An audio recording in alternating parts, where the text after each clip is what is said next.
say you are what you eat, so I don't eat chicken feet. But I love me some of Grandma's pickled beets. Well, cut it up, put it in the pan, throw it over your shoulder and see where it lands right here in Farmer's Kitchen. Maters, taters, beans and corn, the cows in the barn and the sheep's been shorn, kids in the barnyard chasing Grandpa's chicken. Spices, slices, cuts and dices, gonna slash your grocery prices right here in Farmer's Kitchen. Help you grow your garden good with recipes to suit your mood. Try some grub you've never tried before. Smash it with a wooden mallet. Gonna educate your palate. Right here in Farmer's Kitchen. In Tim Farmer's Country Kitchen. We're gonna cook something good now. Hello and welcome to Tim Farmer's Country Kitchen, the Thanksgiving edition. Here's Farmer Joe Weber. Yes, sir. Hi, Tim. Your products are on the shelves. Talk about farm to table. Here we are in Salvisa. People who've driven through have probably seen your critters in the backdrop. You are one of these folks who have noisy turkeys. You're one of these folks who have been out there in the real world. You have had a job, you've had a life outside of this. What called you to this pasture, these critters? What made you do that? Well, I felt like I wasn't really doing my part in the world and offering something, so I couldn't figure out what I needed to do and read a book, You Can Farm by Joe Salatin, and changed my life and showed me some opportunities that were available out there where you could actually make a living at farming, and thought I'd give it a shot. You know, Thanksgiving's right around the corner. People are paying attention to where their food's coming from. Back here, we're seeing you do this. We're seeing these birds on pasture as opposed to a dimly lit, stinky house. They're supposed to eat grass and bugs. Well, they're getting more of a natural diet out here, and they are getting some grain supplement with this, but we do a non-GMO grain, and you can see them out here pecking around, scratching, looking for bugs every day. And that's what they would normally do in the wild. Kind of have a cleaner way of life as opposed to being in a confinement house. Now, what are these? What breed is this? These are broad-breasted bronze, so they're similar to the broad-breasted whites, which are the same kind of you would see in the grocery store on a normal basis. The bronze just have the color of the wild turkeys, which looks a lot better in my opinion. You know, I enjoy having them. What's the difference in the meat? I feel like where they're eating the grass, and there's been some studies done as well, but it helps cleanse them out and you actually get a cleaner meat. They get a lot more vitamins from obviously being on pasture and eating the grass and bugs, and it just makes it more nutritious. So you've got the white ones over here. Now those are going to be ground turkey. A lot of people are buying ground turkey as an alternative to red meat for burgers and so on and so forth. Right, much leaner meat. Why these? Why are these going one direction and those going the other? Well, these just happen to be older, so they're going to be ready for Thanksgiving, which is here in a couple weeks. Gotcha. And those, when you're doing ground turkey, you tend to get them a little bit bigger. That way you have more, end up with more product. Right. Don't have to be big enough for Thanksgiving yet. What are the challenges of turkeys as opposed to chickens? Well, they take longer. They take anywhere from 14 to, if you're doing ground, up to 20 weeks. And so you got a lot more time invested. So, from this point, you send these guys out to be cleaned, and do they end up on local shelves? They do. We sell to a couple stores, grocery stores, and then we also sell to some restaurants, and we do quite a few just families that reserve a turkey for Thanksgiving and then come and pick it up or meet us at a certain location. You know what, Joe? You are doing cool stuff, man, and I applaud you. When you hear these sounds, you smell these smells, it's just, you're drawn to it. It's either part of you or it's not, and I think you got a cool thing going. And good seeing you, man. Thank you so much. Thank you.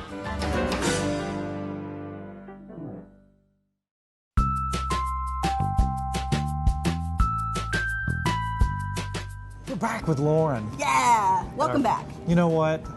It's turkey time. It is turkey time. Now, we've talked about 100 times about how we know where our food comes from. Yes. Now, as I'm looking, as a hunter and a gatherer, yes, you can tell it's been out, feeding on grass and bugs. Exactly. What are the different choices people have?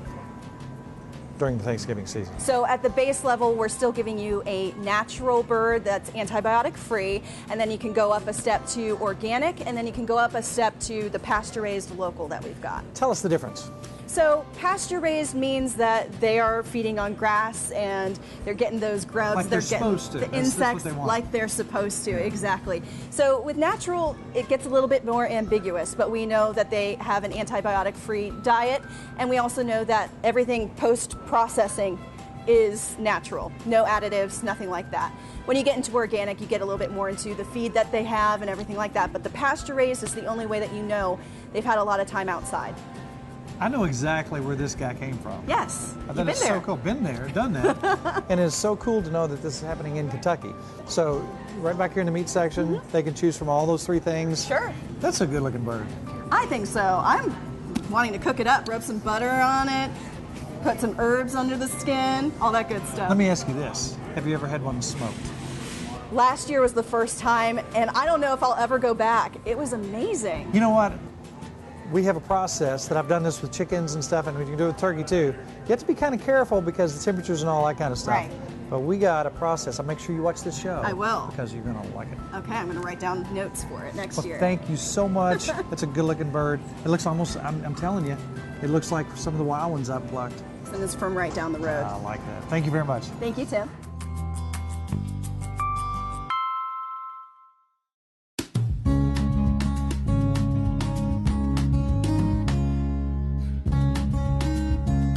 Now, let's talk turkey. Let's talk about smoking a turkey.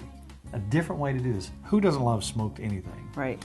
Now, if you're going to smoke a turkey, I would highly recommend you probably don't go past the 10 to 12 pound range because, you know, there's temperature issues Right. and fitting it in the smoker and so on and so forth. You want to get that internal temperature up to about 165 degrees.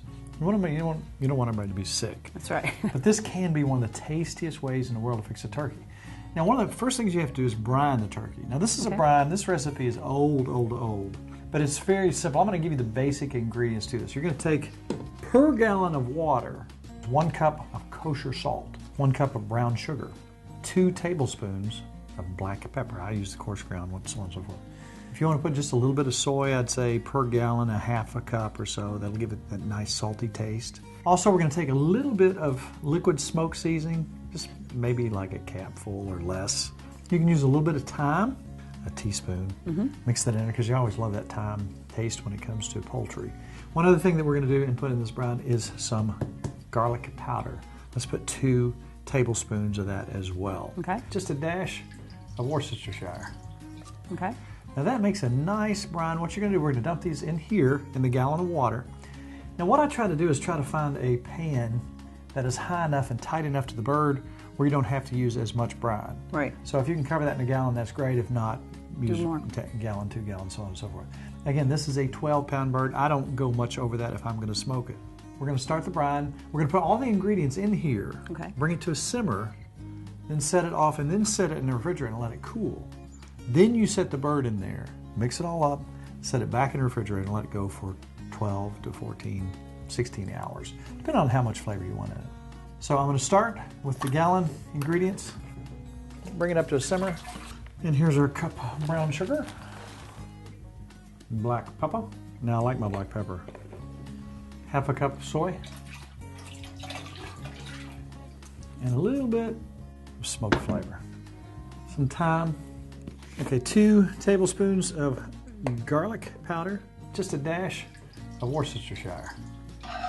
So now we're just going to bring this to a simmer and then cool it back down. Drop our bird in there. So we're well on our way towards getting a first-class bird. I'm excited. in the smoker. I can't wait to eat that. Last time I had smoked turkey, I shouldn't tell this story. You should tell. It was funny.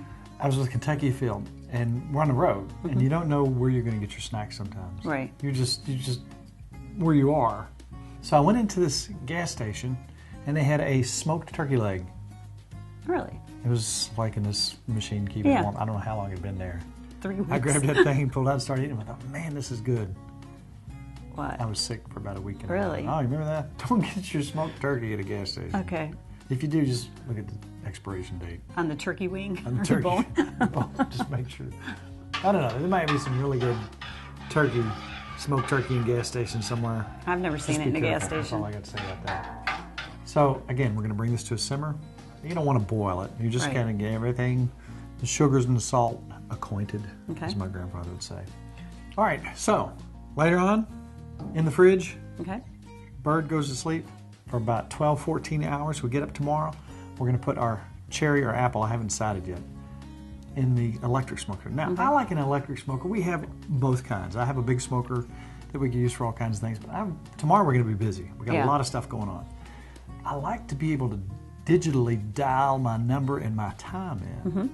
And there's also I can insert a probe into that breast meat. So when it's getting around 165, I need to know. Now here's something I'm going to give you a little heads up on too. When we're done, we're going to wrap this in foil. Then we're going to stick it in the cooler for just a little while. Let that set for about an hour. It does wonderful Yeah. things to it. I'm excited. I'm fired up. I really am. Now that doesn't look like a 12-pound turkey, but it is a 12-pound turkey. So we're ready to roll. Yay. Are you excited? I'm excited. Let me I'm see hungry. excited look.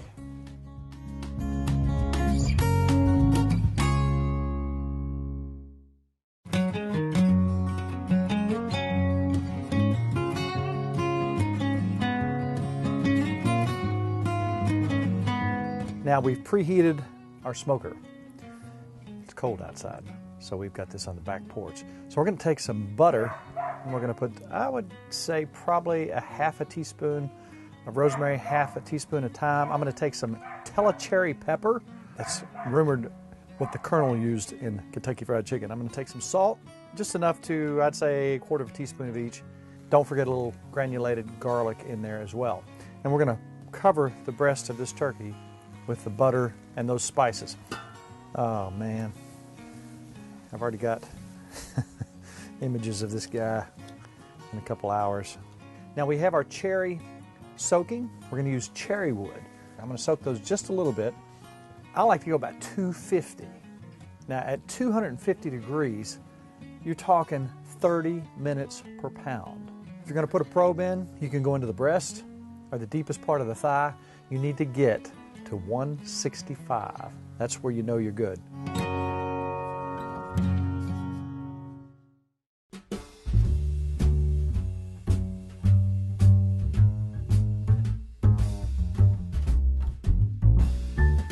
Alex is back. Hello. What you got for us today? An apple cider sangria. The perfect time of year. Absolutely. I'm looking at these ingredients and I'm thinking, I'm looking at a lot of Kentucky type stuff here. I really like Lots this. of Kentucky type of things. Apple cider, you can't get more country than that as well. We're gonna add bourbon to it too. So we're Kentucky. So what we're gonna do to start is get your choice of apple cider. I always prefer local brands if you can find it. Gotcha. I think it We tastes just did a fresher. show with Evans. Very good. So what you do to start with this apple cider sangria is you'll get preferably a gallon for a big batch. It'll make about eight cocktails for everyone. Now I have some here that's already been warmed up that I have for you to test. Right. So if you're gonna make it from scratch, you'll pour in your apple cider, leave room for the bourbon, throw in about 5 cinnamon sticks, Oh, yeah. lots of apples, more apples, and then about 2 oranges. So it's healthy. It is healthy, we can say that. So from here you have 2 options. You can either let this sit overnight in your fridge and let everything infuse, or you can simmer this on the stove for about 2 hours and serve it up warm. So this is what we have here. If you wanted to serve it up warm, you wouldn't add any ice, you wouldn't put it in the fridge. Put your 1 ounce of bourbon in, your apple cider, you top it off with some Ale 8. And then just for pretty garnishes, I like to put some cranberries on top, maybe another orange, a cinnamon stick for a swizzle. It's kind of That pretty. is it is pretty. That is your warm apple cider. Then if you want it cold, just add ice. Add your ounce of bourbon. Leave room for the L8. Cinnamon stick, swizzle stick to stir it all up. And then you have a cold, refreshing apple cider sangria. So this is in the morning when you're deer hunting. Definitely to warm you up, absolutely. This is after you've taken your deer and you got to clean it and you're sweating. That's your nightcap. Perfect. 2 ways. I like it. What are we calling this? The apple cider sangria. Now for kids or those who don't want alcohol, it still make a good drink. Absolutely. How would you do it? It makes a perfect mocktail. Pretty easy. You just leave the bourbon out of it. Perfect for kids without the bourbon, perfect for anyone who doesn't want to drink. The Apple Cider Sangria.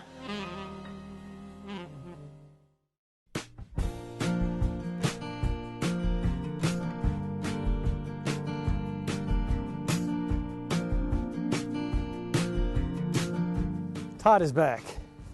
Todd, you see your man over there. I do. He's, I think he's been a good husband. We hope so. He wants some sweet feed now.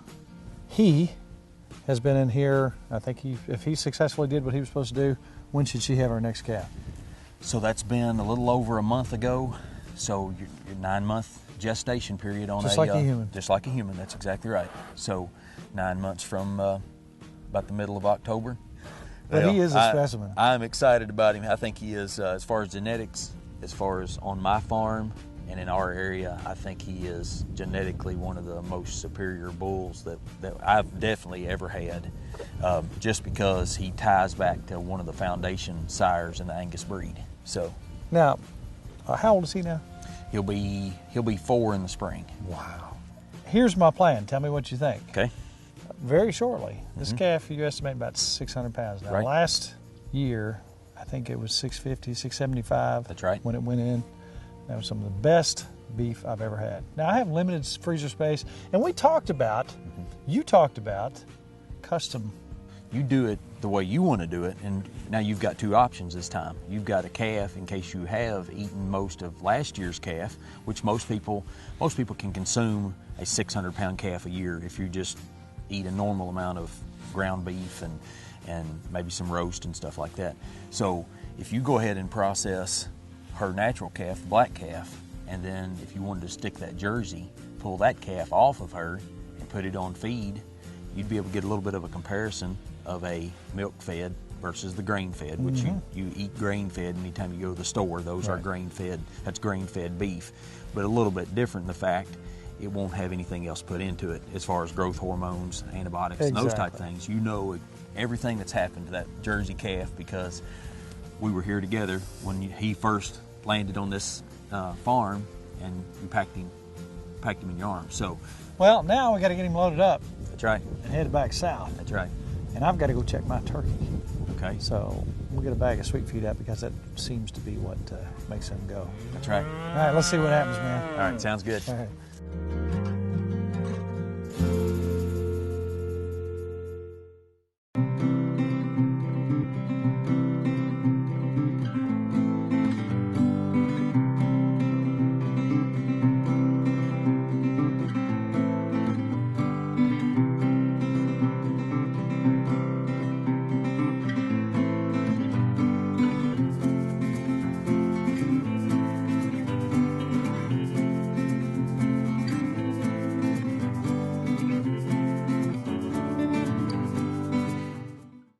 Ladies and gentlemen, for your viewing pleasure, happy Thanksgiving!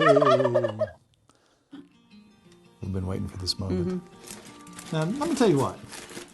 You want to blow everybody away and serve them the best turkey they've ever had, Yum. ever.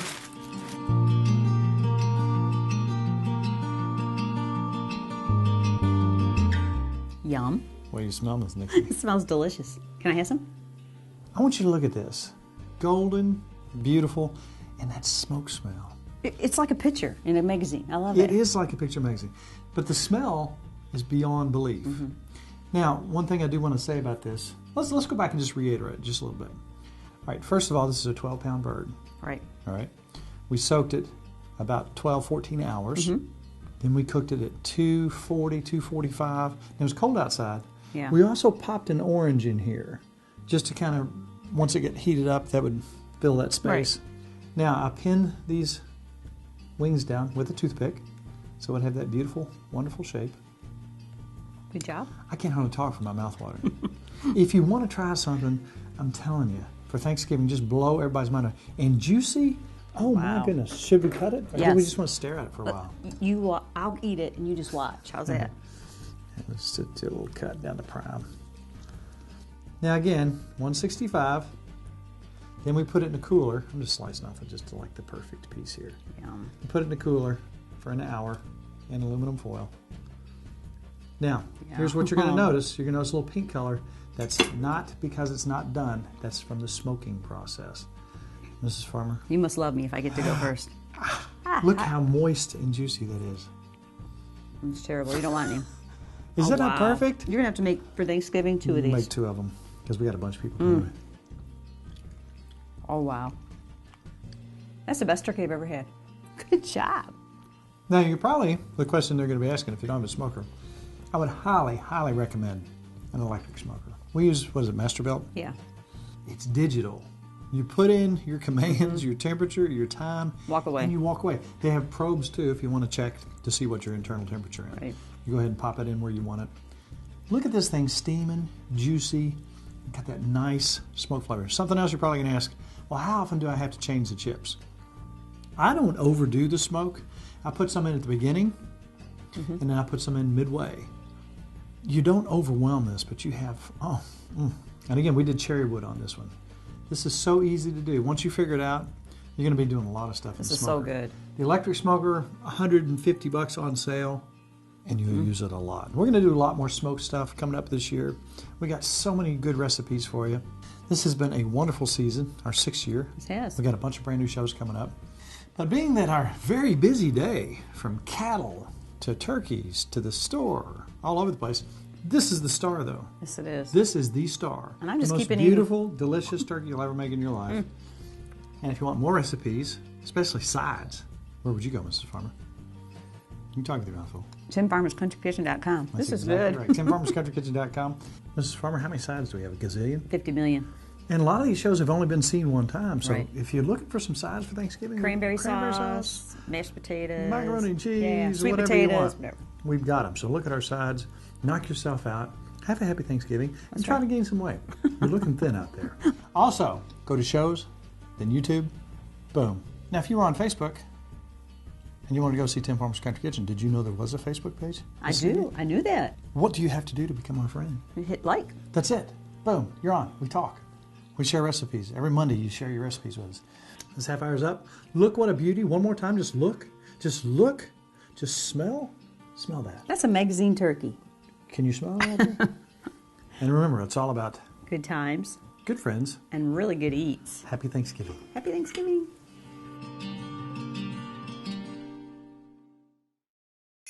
Christmas time is right around the corner, and once again, you have to find a gift for that hard-to-buy-for family member on your list. At TimFarmersCountryKitchen.com, this problem is solved. That's TimFarmersCountryKitchen.com. To order a cookbook, please call 502-319-0487 or email timfarmerck@gmail.com.